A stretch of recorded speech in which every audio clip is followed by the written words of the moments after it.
నిజామాబాద్ జిల్లా బోధన్ పట్టణంలోని స్థానిక పాన్ గల్లీలో గల కాషాయ ధ్వజం వద్ద తానాజీ మన్సూరే జయంతి వేడుకలను కాలనీ యువత ఆధ్వర్యంలో ఘనంగా నిర్వహించడం జరిగింది.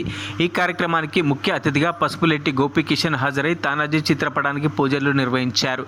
ఈ సందర్భంగా వారు మాట్లాడుతూ హిందూ సామ్రాట్ ఛత్రపతి శివాజీ మహారాజ్ సైన్యంలో ముఖ్యుడైన తానాజీ దేశం కోసం ధర్మం కోసం పోరాడాడని, అందులో భాగంగానే తన ప్రాణాలను అర్పించడం జరిగిందని, అలాంటి మహానుభావుని స్మరించుకోవడం మన కర్తవ్యమని తెలిపారు. ఈ కార్యక్రమంలో పాన్ గల్లీ కాలనీ వాసులు భీములు, రాజు, శ్రీను, సన్నీ, చిన్న, శివ, చింటూ, ఈశ్వర్, నారాయణ, గంగాధర్, నవీన్, సునీల్ తదితర యువకులు పాల్గొన్నారు.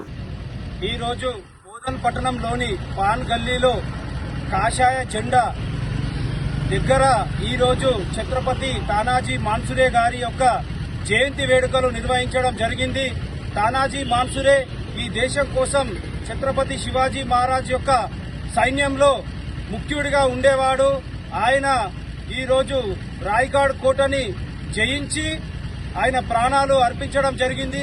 కావున శివాజీ మహారాజ్ ఆయన చనిపోయినప్పుడు ఒక మాట మాట్లాడిండు, సింహం పోయింది గడు వచ్చిందని చెప్పిడు.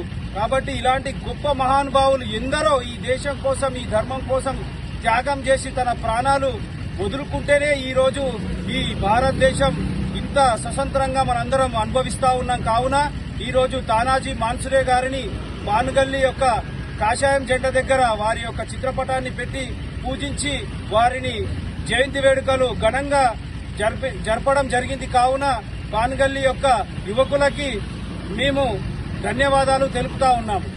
మరిన్ని అప్డేట్స్ కోసం మా ఛానల్ ని సబ్స్క్రైబ్ చేయండి.